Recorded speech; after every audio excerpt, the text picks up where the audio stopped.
diapositiva. Esta vez voy a proyectar toda la diapositiva porque como saben ya está de entrada libre, ¿no? No tengo que estar aceptando. Ya, se ve mi diapositiva completa, ¿no? Sí, Ya, perfecto. Bueno, entonces a los que entraron, buenas tardes a todos. Vamos a ver un resumen de todo lo que son los temas de práctica, ¿no? Entonces, ustedes saben que estos son 8 puntos netos y tanto para mí como para ustedes, pues creo que es lo más importante en este examen porque uno puede salvar más puntos, ¿no? Entonces, vamos a empezar con semiología renal. Evidentemente no voy a hablar de todo, pero como les dije, son puntos clave de cada tema, ¿ya? En semiología renal hay algo que no puse aquí, pero me gustaría recordarles a las personas que entraron a la primera reunión, donde les dije que había una pregunta de examen que decía qué se valora eh, en, en la semiología renal. Ahí estaba, ¿no? La forma, la consistencia, la sensibilidad y la situación, ¿no?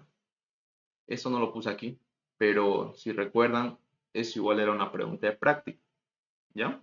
Pero no es algo difícil, ¿no? Entonces, por eso no lo puse también. Estos son otros puntos. Por ejemplo, aquí tenemos el dolor renal, que vendría a ser el dolor visceral que se produce por la distensión súbita, ¿no? De la cápsula renal, ¿no?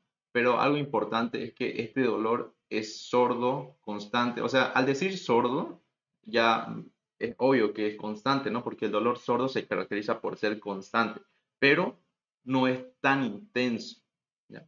Entonces, aparte de ser sordo, pues presenta una sensación de dolorimiento, ¿bien? Es continuo, pero no es tan agudo. En cambio, el dolor ureteral es el que me produce el cólico ureteral, ¿no? Es intenso y se ubica a nivel del ángulo costovertebral, ¿no? Esto se refiere a los puntos dolorosos posteriores. Recuerdan que hablamos del ángulo costovertebral y del ángulo costomuscular, ¿no? Entonces, el dolor ureteral se encuentra en el ángulo costovertebral y de ahí se irradia al cuadrante inferior del abdomen y pues puede llegar al muslo y los testículos en el caso de los hombres y el labio en, en las mujeres, ¿no? Entonces, esta diapositiva que ven aquí, este, aquí pueden ver los puntos ureterales, ¿no? Vendrían a ser puntos ureterales anteriores, ¿ya? Los posteriores son dos, ¿no? Pero estos son los anteriores. Les voy aclarando eso. Aquí sabemos que estos se encuentran por debajo del riñón, ¿no? Por algo son puntos ureterales. Ureteral superior vendría a corresponder a la unión ureteropiélica. Eso es lo único que tienen que saber. Después, el ureteral medio, honestamente, no hay forma de que pregunte esto, pero bueno, aquí dice que se busca en la unión de la línea ilíaca con una vertical levantada desde la espina del pubis. No va a preguntar esto, imposible. El ureteral inferior es el que incluso fue pregunta de examen, no sé de qué rote, pero fue. Y dice que este punto corresponde a la entrada del uréter y la vejiga, ¿no? Y se explora mediante el tacto rectal en hombres y tacto vaginal en mujeres. Esta es la respuesta que tienen que poner si pregunta, describan el punto ureteral inferior. Solamente esto tienen que poner. ¿Ya? Esto es lo que fue pregunta de examen. De hecho, ya se lo mandé el segundo, digo, el examen práctico, ¿no? Que ya lo resolví y ahí lo pueden verificar. Bueno, y aquí están una imagen del dolor renal en el lado derecho, dolor renal y dolor uretral, ¿no? Para esquematizar mejor, ¿no? Miren, el dolor renal es más localizado, ¿no? Y el dolor ureteral es más irradiado. Bueno, se irradia, ¿no? Hacia la parte inferior. Entonces, esto es lo más importante. Lo más importante de esta diapo es que sepan describir el punto ureteral inferior, ¿ya? Y diferenciar entre el dolor renal y el dolor ureteral, ¿ya? El renal no es tan intenso y en cambio el ureteral sí, ¿ya?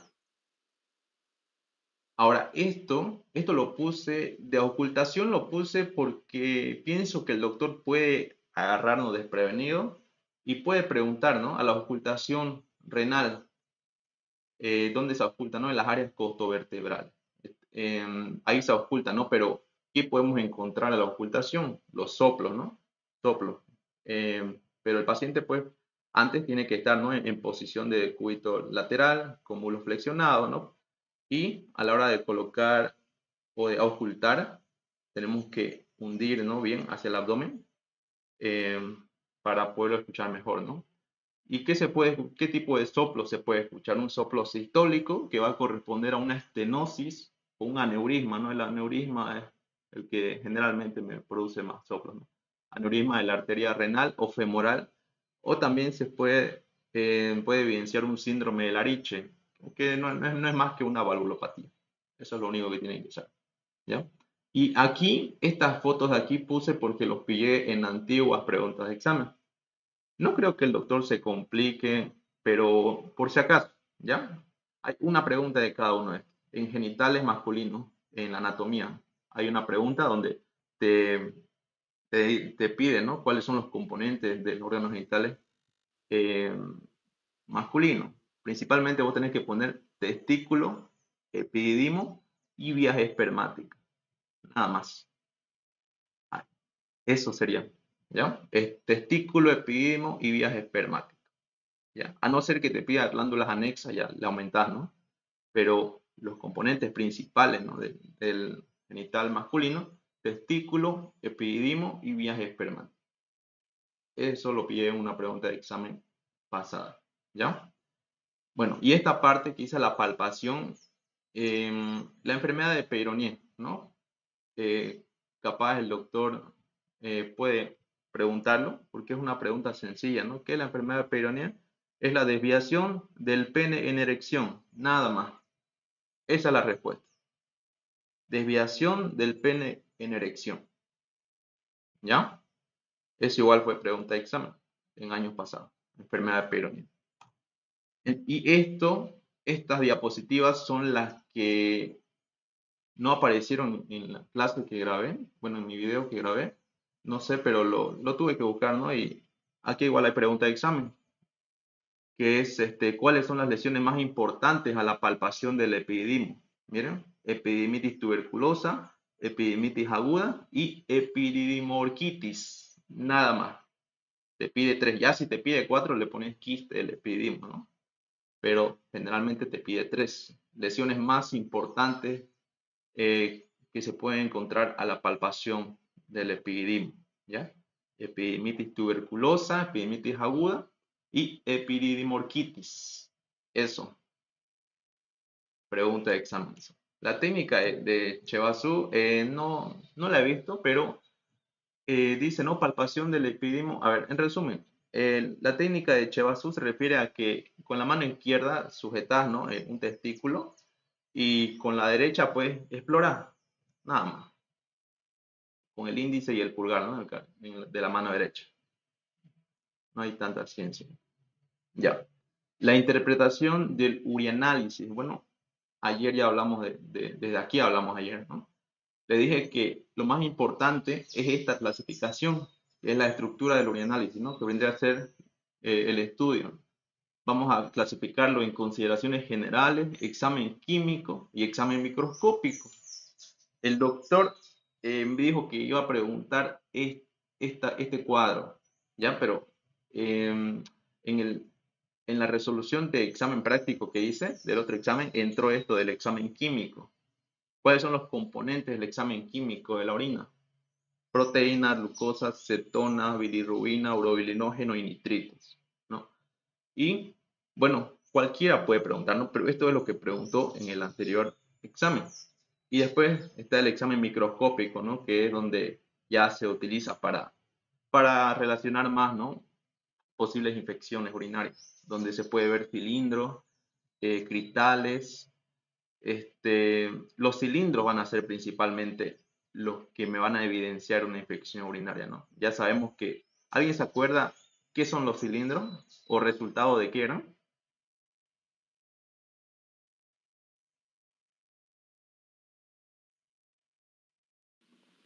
De la proteína de Tan-Horfire. Exacto, Mucoproteína. exacto, es una mucoproteína. Bueno, la mucoproteína es la proteína tan Horsford, ¿no? Pero los cilindros evidencian la precipitación de estas proteínas. ¿Y qué era lo importante de estas proteínas? Es que se adhieren a las bacterias, ¿no? Y por ende evidencian una infección, o sea, se elevan, ¿ya? Y también tenemos los cristales, ¿no? Los cristales es más general. Aquí entran los componentes orgánicos, por así decirlo, ¿ya? Eritrocitos y leucocitos. Ahorita vamos a ver las partes más importantes en resumen de todo esto. Y las consideraciones generales ya saben, ¿no? Aspecto, color, olor, densidad relativa y pH. Ya. Esto es el súper resumen de todo, ¿ya? De todo lo que es urianálisis. De pregunta de examen, ¿no? Color T, urobilinógeno y sales de hierro, ¿ya? Y había una pregunta, a ver, no sé si va a preguntar el color del color negro, que es por alcaptonuria, pero la verdad es que todos están fáciles de recordar. El único que es relevante aquí es el color T, ¿no? El urobilinógeno y sales de hierro. El pH alto por antiácidos, bicarbonato, tiacidas, ya hablamos, ¿no? De las tiacidas que son diuréticos y que se utilizan para hipertensión, ¿no? Y infección del tracto urinario. Entonces, estos van a ser causantes, ¿no? De pH alto en la orina. Y causantes de pH bajo, ácido ascórbico, ¿no? Que dijimos que era la vitamina C. Y los salicilatos, ¿no? Que nosotros podemos relacionarlo con la aspirina. ¿Ya? Entonces, esto es importante. Y lo más importante, y está enmarcado, ¿no? Que yo estoy seguro que va a preguntar cualquiera de estas dos, que es la densidad baja o densidad alta en orina. Densidad baja en diabetes insípida, insuficiencia suprarrenal e insuficiencia renal crónica. Después tenemos densidad alta, deshidratación, diabetes mellitus, contraste radiológico y secreción inadecuada de hormona antidiurética. Esto sería bueno que sí o sí se lo memoricen, porque esto es lo más probable que pregunte cualquiera de estas dos. Cualquiera. En el caso del anterior examen, preguntó el de densidad baja, causa de densidad baja en orina. Y ahí era, ¿no? Diabetes insípida, insuficiencia suprarrenal e insuficiencia renal crónica, ¿ya? Pero nada me asegura, ¿no? De que puede cambiar o revertir la pregunta, ¿ya? Y aquí están, ¿no? Las bacterias no reductoras de nitritos, que tenemos los enterococos, la pseudomonas, acinetobacter y cándida, ¿ya? Solo puse esto, ¿por qué? Porque la bacteria reductora de nitritos solamente había uno, ¿no? Y eran las enterobacterias. Entonces, yo lo veo más relevante saber las no reductoras de nitritos. Y también porque el doctor mismo lo dijo en clase. Que nos aprendamos, ¿no? Enterococo, pseudomonas, acinetobacter y cándida. Bien, eso es todo con respecto a urianálisis. También habíamos mencionado ayer sobre las causas de cetonuria, ¿no? Causas diabéticas y no relacionadas a la diabetes.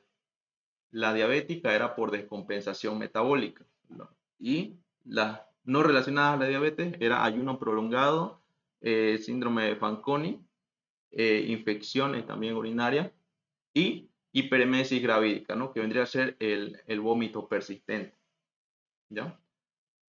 Entonces vamos a pasar al sedimento urinario. Esto ya, aquí vamos a ver lo que son los cilindros, cristales, eritrocitos y leucocitos. Ya sabemos, ¿no? Los cilindros, ¿qué son? Son estructuras longitudinales o cilíndricas que vendrían a ser el resultado de la precipitación de las proteínas de Tan-Horsfall. Y ya les dije sobre esa proteína, ¿no? O de la mucoproteína. Y los cristales son también precipitaciones, pero son precipitaciones eh, de estos componentes orgánicos, como pueden ver aquí, ¿no? Cristales de carbonato, en caso de pH alcalino, estos son los que pueden causar cristaluria. Tenemos, en pH alcalino tenemos los cristales de carbonato de calcio, fosfato de calcio, uratos de amonio. Y en pH ácido los cristales de ácido úrico, uratos de sodio y oxalato de calcio. ¿Bien? Entonces esto es memoria, ¿no? Ya esto es memoria. Esto es de los cristales, por si acaso, es el pH alcalino, pH ácido. Entonces, también les mencioné de que los cristales en orina, o sea, la cristaluria, no siempre me me va a predisponer a cálculo. Bueno, el doctor nos enseñó, ¿no?, de que es más probable, es cierto, es más probable de que si tenés alta concentración de cristales, puedes tener cálculo. Es cierto, pero no es en todos los casos. ¿Ya? Eritrocitos, tenemos el sangrado. Bueno, en cuanto a eritrocitos, en orina vamos a decir que es hematuria, ¿no? Y se va a dividir en sangrado urológico y nefrológico. El urológico es el que se genera por, por los, ¿cómo les podría decir? Por las fisuras que puede generar un cálculo al desplazarse, o un tumor o infecciones urinarias. Entonces, eso sería bueno que se anote. Causa de sangrado urológico: cálculos, tumores y infecciones urinarias. ¿Ya? Esas son las causas de sangrado urológico. ¿Y qué más? ¿Cuál era la característica más importante del sangrado urológico? ¿Quién se acuerda? En relación al nefrológico. ¿Se acuerdan? No hay cambio en la forma del eritrocito. ¿El sangrado urológico cambia o no cambia la forma del eritrocito? No cambia. No cambia. Exacto, no cambia, ¿no? Porque no está pasando por el glomérulo, ¿no? No se está filtrando, como en el caso de los eritrocitos o sangrado nefrológico, que como pueden, perdón, escuchan, a ver, que como pueden ver aquí, ¿no? Los eritrocitos aquí se filtran, ¿no? Y tienen que cambiar de forma, ¿no? Nosotros, cuando cambian de forma, nosotros lo conocemos como eritrocitos dismórficos. Bien, entonces esa es la diferencia importante, ¿ya? Y qué más les mencioné de que, bueno, es algo de fisiopata, ¿no? Seguramente ya saben, ¿no? Una lesión o implantación de inmunocomplejos en la membrana basal me produce hematuria. Y una lesión a nivel de los podocitos, que son esta forma de pie, ¿no?, me produce proteinuria.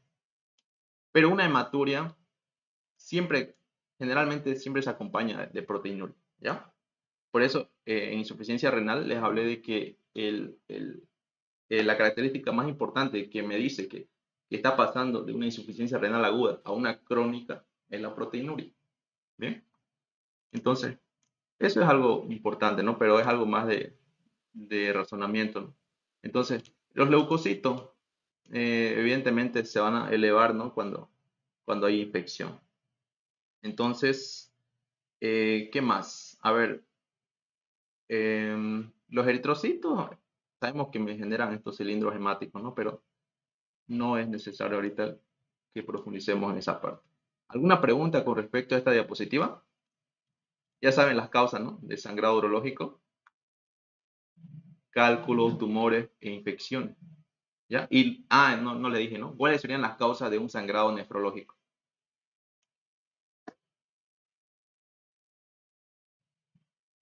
¿Alguna idea?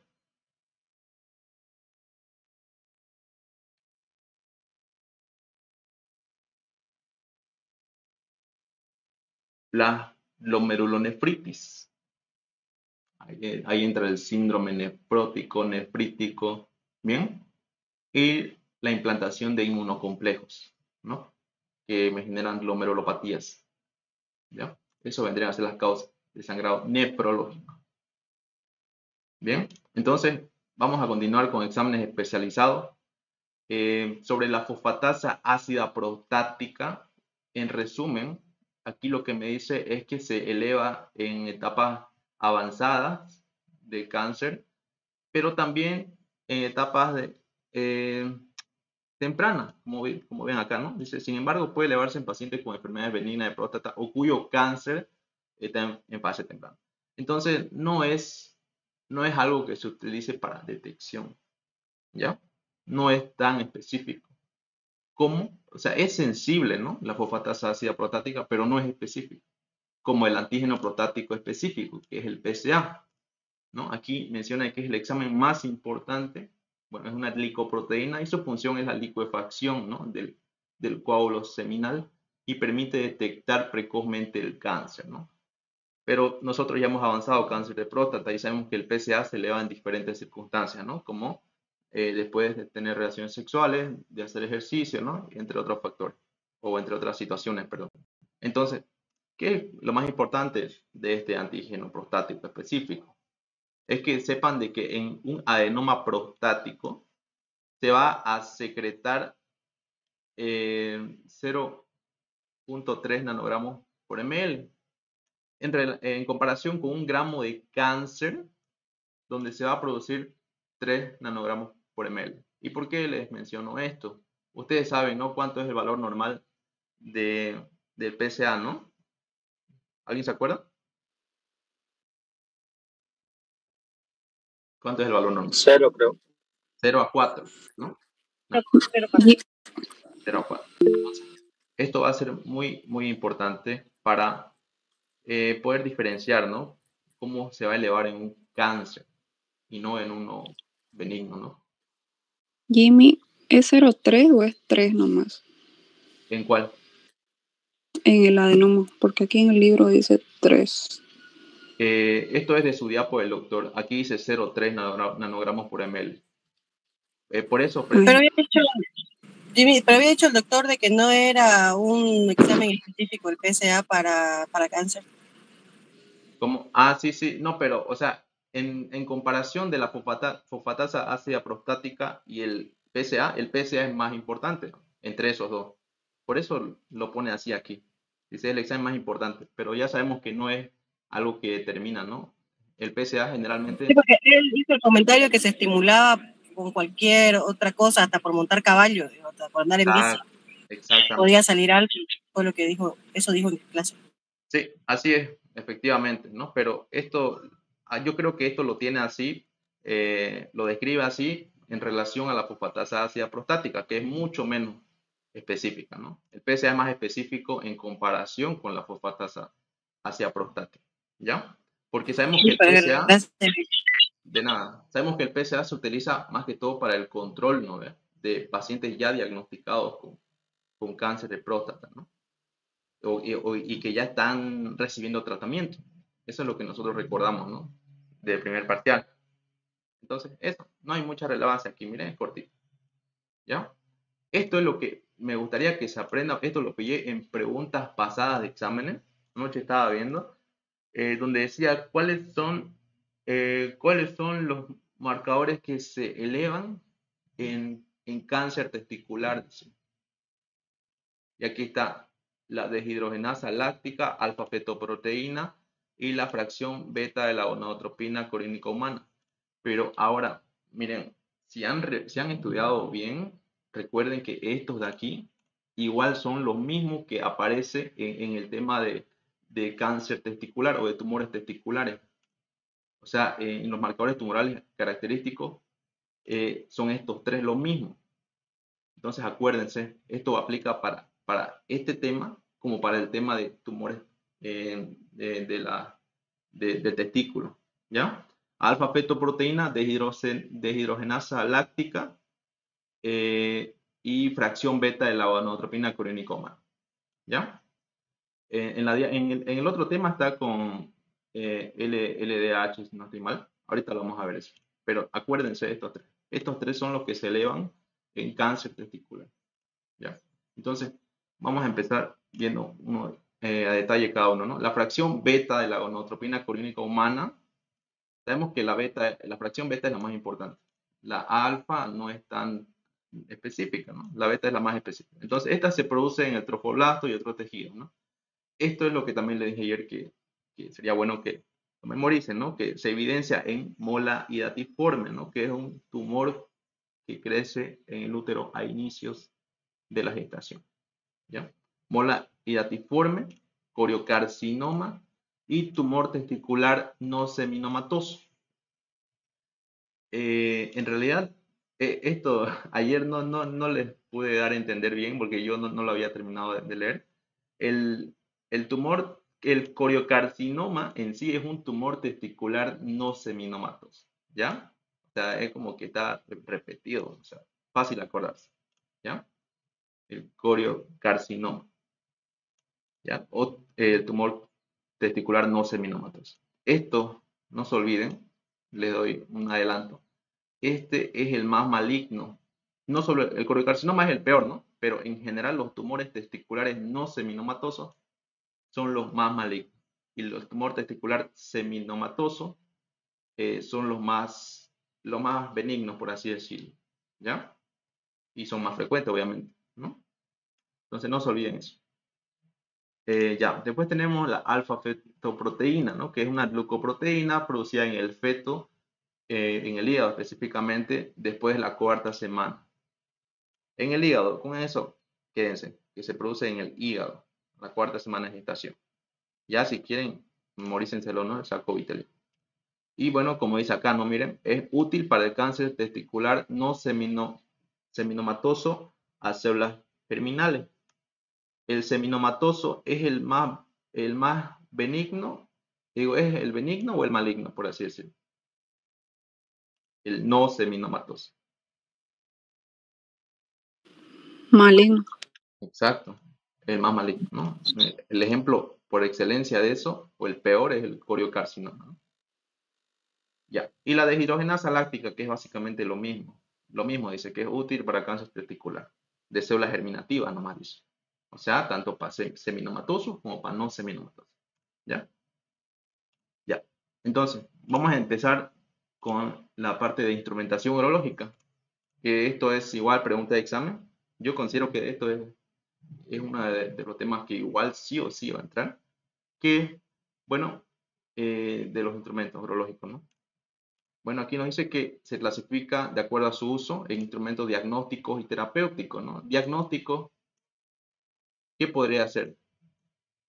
Cistoscopía, ¿no? Para ver, ¿no? Por ejemplo, ver úlceras, ¿no? Para ver las úlceras de Horner, ¿no? Que se pueden ver en la vejiga. Y instrumentos terapéuticos, ¿no? Como las sondas, ¿no? Que es para drenar la orina, ¿no? En caso de retención urinaria. Entonces ustedes tienen que razonar un poquito y ver o sea, es algo lógico. Si me pregunta cómo se clasifica de acuerdo a su uso, pues son diagnósticos y terapéuticos. No hay más. ¿Ya? Después tenemos la de según su constitución, ¿no? Ya según el material del que están hechos. Blandos, que son los de goma, los semirrígidos, que son los de plástico, y rígidos, que son los de metal, ¿no? Los metales. Y las funciones, evacuadora, instiladora, dilatadora, exploradora y operadora. En la evacuadora tenemos esta de aquí, que es la sonda de Nelaton. Miren, solamente es unidireccional, ¿no? O sea, no tiene 3 vías o 2, como el caso de la sonda Foley. Miren, la sonda Foley tiene 3 vías, ¿no? ¿Y por qué? Miren, en la parte instiladora, aquí pone ejemplo la sonda Foley, pero sabemos que la sonda Foley también me sirve para evacuar, ¿no? O drenar orina. Entonces, también tiene una función instiladora la sonda Foley, ¿ya? Por eso tiene 3 vías, ¿no? Para administrar, qué sé yo, suero fisiológico o medicamentos, ¿no? Entonces, también es instiladora la sonda Foley, ¿ya? Y dilatadora tenemos la bujía dilatadora. Esta es la bujía dilatadora, ¿no?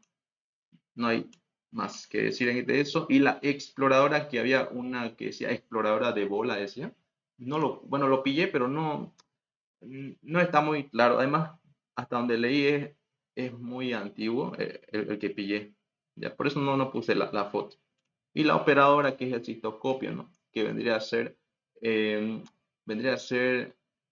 para mí el más invasor. Una medida mucho más invasora, y creo que nadie quiere llegar a que le haga una cistoscopía, ¿no? Así que, bueno, a los hombres más que todo, ¿no? Porque es muy invasor. Entonces, y aquí arribita dice las sondas tienen luz y la bujía, ¿no? Eso, por si acaso. ¿Alguna pregunta con respecto a esto? Hay unas escalas, pero no creo que pregunte las escalas porque ni siquiera las desarrollo. ¿Ya? ¿Alguna pregunta con respecto a esta diapositiva para continuar? ¿O alguien que quiera añadir algo? Bien, continúo. Entonces, vamos a hablar de las sustancias, no, perdón, de las cualidades de las sustancias para la instrumentación. Esto Solamente acuérdense de la lidocaína en jalea, que es la que cumple con estos 4 criterios, que es anestésico, lubricante, hidrosoluble y estéril, ¿no? Entonces, ¿cuándo usarían ustedes la lidocaína en jalea? Un ejemplo. ¿Cuándo vamos a poner Para sonda? colocar una sonda Foley. Exacto, sonda Foley, o en una sonda nasogástrica también, ¿no? Se mide, ¿no? Una sonda nasogástrica y ahí le vas poniendo, ¿no? Entonces, eso, para la sonda principalmente, ¿no? Entonces, la lidocaína en jalea. Esa es lo principal. Después tenemos la esterilización de los instrumentos urológicos, ¿no? Tenemos el lavado mecánico con agua y detergente, que creo que es el que menos se usa. Más que todo sería el autoclave, ¿no? Que es el que vimos en cirugía con el doctor Aguilar. Ay, perdón. Autoclave. Y después está la ebullición. Ebullición y después las soluciones antisépticas, ¿no? Fórmula al 10%, ibitane, oxicianuro de mercurio. Esto no es tan relevante, pero lo puse por si acaso, ¿ya? Después tenemos los instrumentos urológicos más utilizados, que es la sonda de Nelaton. La sonda de Nelaton, ¿qué función tenía? Instiladora, evacuadora, operadora, exploradora. ¿Quién se acuerda? La sonda de Nelaton. Evacuadora. Evacuadora, ¿no? La sonda Foley, miren aquí dice sonda Foley de 2 a 3 ramas, ¿no? En la diapositiva anterior vimos que tenía una función instiladora también, ¿no? Entonces, la sonda Foley y el cistoscopio, ¿no? Que vendría a ser para operadora, ¿no? Las bujías dilatadoras, resectoscopios y ureteroscopios. Aquí les puse, a ver, 1, 2, 3, 4, 5, 6, ¿no? Porque había una pregunta de examen que te pedía 6. Bueno, el doctor mismo lo dijo en clase. Si yo pido 6, ya ustedes tienen que lucirse, dijo, ¿no? Porque son varios, así que estos son los que más fácil se pueden recordar. Bueno, a mi criterio, ¿no? Esos son los que vi que uno se puede acordar fácilmente, ¿no? Se piden los instrumentos urológicos más utilizados. Bien. Y estas indicaciones del cateterismo uretral puede entrar tranquilamente, dijo que iba a entrar.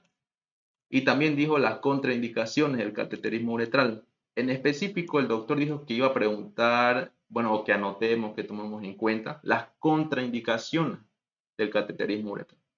Bien. Pero, como les digo, nada nos asegura de que el doctor lo revierta la pregunta y pregunte indicaciones.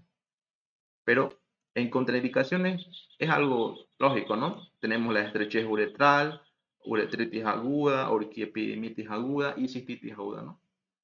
Creo que es con razonar un poco ya nos damos un poco de cuenta, ¿no? Y podemos salvar algunas respuestas. Y las indicaciones, un cateterismo uretral, la principal indicación va a ser la retención aguda de orina, ¿no? Las incontinencias de orina. Entonces, acuérdense principalmente de eso, ¿no? Retención aguda de orina, incontinencia de orina, ya después traumas vesicales, hematurias intensas, ¿ya? Y después todo lo demás. Pero como le digo, asegúrense 4 de las indicaciones de cateterismo uretral, ¿ya? Y las complicaciones, que son las falsas vías, la orquitis, uretritis, fístulas uretrales, pielonefritis, ¿no? Miren, aquí hay fácil para acordarse, 3 en itis, orquitis, uretritis, pielonefritis, y ya el más fácil de acordarse es el shock séptico, ¿no? Entonces, si yo me quiero acordar 4, me acordaría de orquitis, uretritis, pielonefritis y shock séptico, ¿ya? Esas serían las complicaciones. ¿Alguna pregunta? Vamos a pasar al tema de exámenes de gabinete.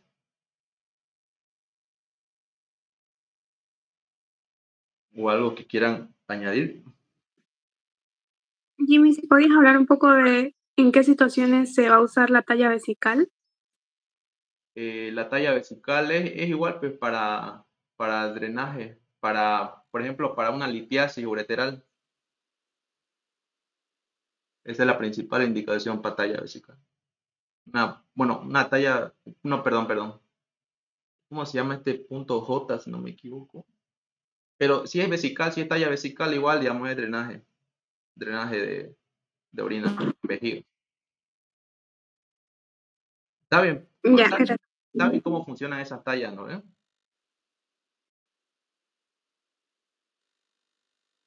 Explícanos. Las tallas vesicales o en uréter también se ponen. Son como goma, perdón, algunos materiales, algunos vienen de goma, son largos obviamente, y se ponen, por ejemplo, en el uréter, digamos, se ponen después de extraer un cálculo, por ejemplo, para asegurar el flujo de orina durante unos días. Ya después se quita esa talla. ¿Ya? Ah, me hiciste acordar, creo que hay pregunta de examen de eso. Pero no, el doctor no mencionó que iba a preguntar eso. ¿Ya? Ahorita vamos a ver otra pregunta, por ejemplo, de lo que yo pienso que sí o sí va a entrar porque lo repitió 3, 4 veces en diferentes clases, que es la prueba que se utiliza para medir la función renal por separado. ¿Quién se acuerda? ¿No era radiorenograma? Exacto. Radiorenograma. Ahorita vamos a ver aquí en exámenes. Tiene 3 nombres, creo, ¿no? No, lo que es exámenes por separado es radiorenograma. Está bien eso. ¿Cuál es el otro nombre? Creo que Centel, yo creo también, creo que 3 nombres creo que Centelografía. son. Sí. No me acuerdo de ese nombre. Pero si es para el examen, sería poner radiorenograma. Así lo menciona el doctor. Para no pelarle, ¿no? Así que esa sería la respuesta. Ahorita vamos a ver un poco eso. Y algo que el doctor mencionó en clase. Miren, vamos a empezar entonces con exámenes de gabinete. Tenemos la placa simple de abdomen, que es un estudio radiológico sin medio de contraste, en posición anteroposterior, como pueden ver, ¿no? Con la boca de arriba, ¿no? En posición erecta y también puede estar en posición lateral y oblicua, ¿no? Es opcional, dependiendo. Entonces, aquí podemos ver una radiografía simple de abdomen, o una placa simple, ¿no? Entonces, ¿qué es lo que el doctor resaltó de esto? La sombra del psoas. Miren, no sé si lo ven, creo que se ve claramente. ¿Lo ven? Sí, Esa sombra, ¿cuándo desaparece? No dijo que iba a preguntar, pero por si acaso se los digo. ¿Cuándo desaparece la sombra del psoas? Cuando hay una hidronefrosis, cuando hay algún tumor retroperitoneal o cuando, póngale tumor, hidronefrosis o hematomas, hematoma, no sé cómo decirlo, un hematoma grave, un hematoma generalizado de abdomen, ¿ya? Esos son lo que mencionó el doctor, que vendría a ser causa de que desaparezca esta sombra del psoas, ¿ya? Entonces, tumores, hidronefrosis y hematoma, ¿ya? Un hematoma grave, pero no uno que esté bien localizado, ¿no? Entonces, aquí, ¿qué es lo importante, no? Aquí está la última costilla, que la ven aquí. El doctor mencionó pues de que esta está a nivel del inicio de la T12, ¿no? Y inicio de las lumbares. Entonces, eso es lo que nos interesa, ¿no? Para valorar la parte del riñón, porque por debajo de esta costilla está lo que es la glándula suprarrenal y debería verse, ¿no? En lo que es el riñón. O sea, yo no tengo mucha práctica en agarrar y decirle, miren el riñón, no, porque no lo veo muy bien, pero en otras radiografías se ve mejor.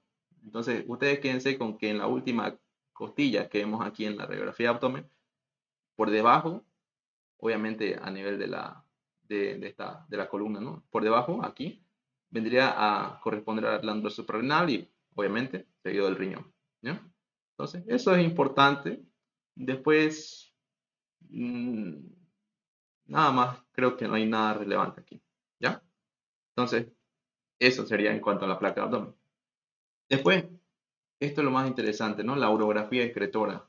Miren, aquí se administra una sustancia de contraste, está descaptada y eliminada por los riñones, ¿no? O sea, ¿qué quiere decir? De que se administra por vía endovenosa, ¿ya?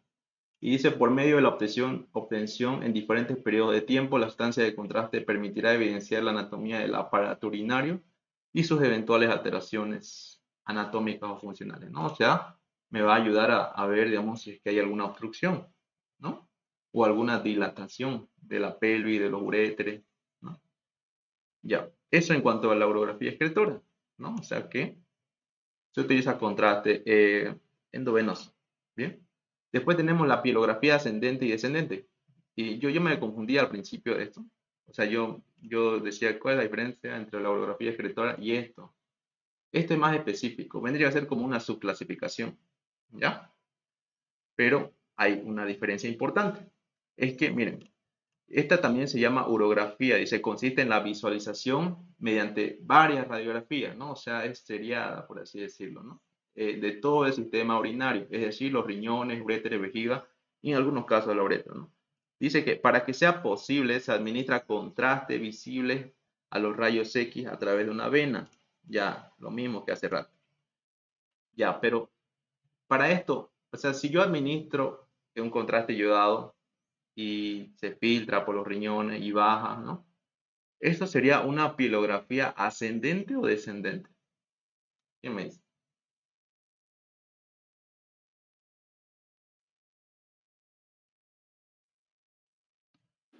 Descendente. Descendente.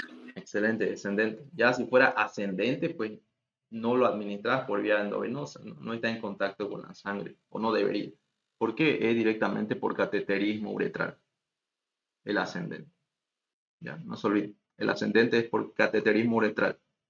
En cambio, el descendente es por administración de contraste por vía endovenosa. ¿Ya?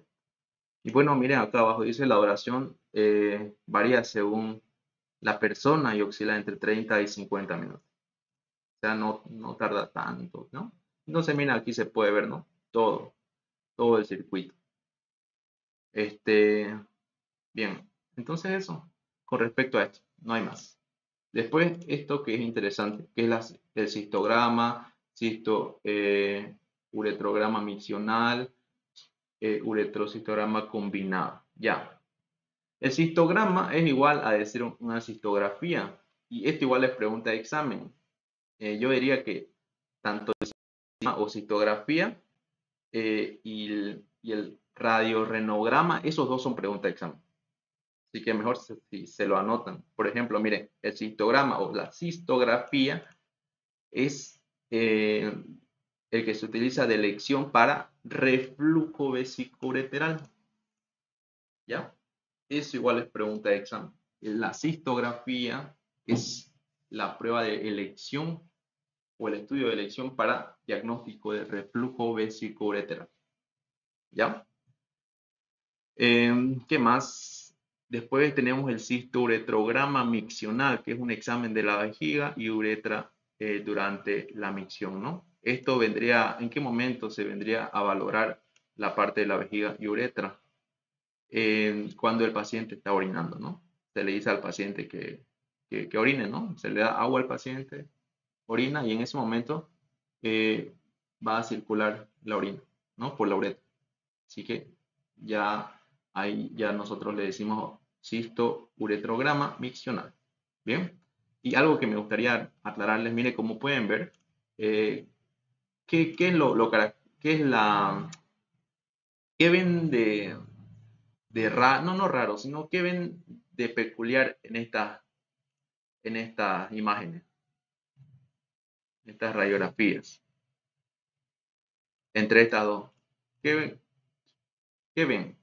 ¿Algo peculiar ven o no? Aparte de que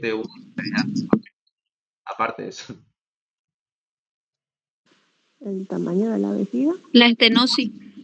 Ya, estenosis, pero algo más básico, algo a simple vista. No analicen patologías, algo a simple vista. El aumento de la vejiga. No. Que la vejiga está llena. Ya, pero algo simple. ¿El contraste? Ya, El contraste ya, está bien todo, pero lo que yo quería que me digan, ¿no? Es que la posición de la radiografía. ¿Ya? Ah, La posición de la radiografía. Generalmente, por ejemplo, el cisturetrograma, miren como pueden ver, esta es una vista lateral, ¿no? Entonces, o puede ser angulada, ¿no? O sea, cosa que cuando se hace este cisturetrograma, no solo se saca de la parte anterior o de perfil, sino que se ve de distintos ángulos, ¿ya? Para ver, ¿no? más a detalle las posibles alteraciones de la vejiga. Bien, eso. Después no hay nada más. Obviamente ya después se puede ver estenosis y todo, ¿no? Porque esa es lo importante, ¿no? Lo que debemos buscar, ¿no? Estenosis, reflujo. Bien. Entonces, voy a continuar. La arteriografía renal selectiva, ¿no? Creo que esto es algo sencillo porque la arteriografía no es solo para renal, ¿no? Es para cualquier parte, ¿no? Entonces, en el caso de renal, pues vamos a ver, aquí nos dice que es el mejor procedimiento renal para confirmar lesión de la arteria renal y tomar decisiones terapéuticas, ¿no? Con una sensibilidad y especificidad de casi el 100%, porque evalúa el grado de estenosis y permite medir el gradiente transestenótico. Y es útil para el diagnóstico diferencial en una ateromatosis y una fibrodisplasia. Posible pregunta, pero no dijo el doctor. ¿Ya? Le digo nomás, ¿no? Porque parece pregunta. Y para su realización debe utilizarse material iodado y debe utilizarse con precaución en pacientes con insuficiencia renal, en ancianos y diabéticos. Bien. Aquí no hay pregunta de examen, la verdad. Pero lo que le acabo de marcar es algo relevante, ¿no? No dijo el doctor, pero puede ser. Ya. El TAC, ecografía y resonancia magnética. Ya. Con respecto al TAC, vamos a decir que el TAC renal es el más usado en la evaluación del dolor del flanco agudo, hematuria e infección renal a la hora de buscar abscesos, trauma renal. Ya. Algo que me gustaría que se queden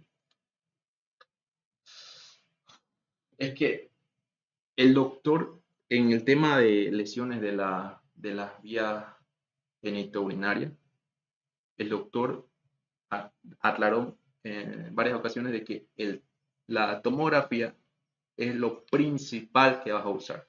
O sea, un paciente traumatizado que llega, ¿no? De emergencia, no vas a pedir pues ecografía, no vas a pedir radiografía o laboratorio, ¿no? Lo primero que tienes que pedir es una tomografía, ¿ya? Una tomografía es lo principal que tienes que pedir ante un paciente con trauma renal, ¿ya? Y con respecto, miren, al ultrasonido o eco, dice es útil para evaluar el tamaño renal y el crecimiento y para la detección y caracterización de masas renales, ¿no? Esto vendría a ser para pacientes que no están en estado crítico, ¿no? Por ejemplo, ¿cuál es el uso más común que se le da a la ecografía, ¿no? Para pacientes que son asintomáticos, ¿no? Cuando, por ejemplo, yo tengo duda, bueno, personalmente tengo la duda de que para ver si tengo cálculos en vesícula, ¿no? Entonces, no tengo síntomas ni nada, ¿no? Porque no generó obstrucción ni nada de eso. Entonces, ahí yo sí puedo ir a sacarme una eco, ¿no? Cosa que no sería en caso de emergencia. En emergencia sería una tomografía, ¿ya? Y la resonancia magnética, ¿no? Que vendría a ser ya lo de medicina nuclear, ¿no? Que incluye la demostración de anomalías congénitas, diagnóstico de trombosis renal y organizador de carcinoma de células renal. No hay pregunta de examen. No digo lo que.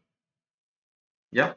Pero está aquí. Después tenemos, no, perdón, el de medicina nuclear, bueno, es lo mismo. Igual, los estudios con radionúcleos iguales de medicina nuclear. Bueno, aquí dice los radionúcleos emiten radiaciones electromagnéticas en forma de rayos gamma, los fotones, que son detectables, ¿no? en los equipos modernos y que se pueden cuantificar dentro del cuerpo. Este estudio es útil para medir la función renal, ya que después de filtrarse no se reabsorbe. ¿Ya? Eso es importante aquí, no se reabsorbe. Entonces, aquí se puede ver, ¿no? Después, el doctor, ¿qué mencionó de esto? De estos estudios radionucleares, de que son más útiles antes de entrar a cirugía, ¿ya? Y también el radiorenograma, que es utilizado para valorar la función renal por separado. Eso ya saben que es pregunta de examen. La cistografía, ¿para qué era? ¿Quién me dice? Reflujo vesicoureteral. Exacto, reflujo vesicoureteral. Bien, ¿alguna pregunta con respecto a esto? Me gustaría repasar algunas partes del tema de tumores de testículo. ¿Alguna pregunta con respecto a esto? ¿O alguna duda? Ya, voy a empezar a buscar mi diapositiva. Ahorita, a ver dónde está.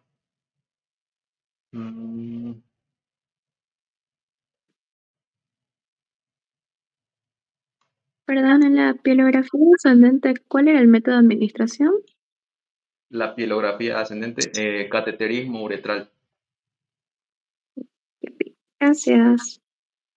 Ok. A ver, no lo encuentro.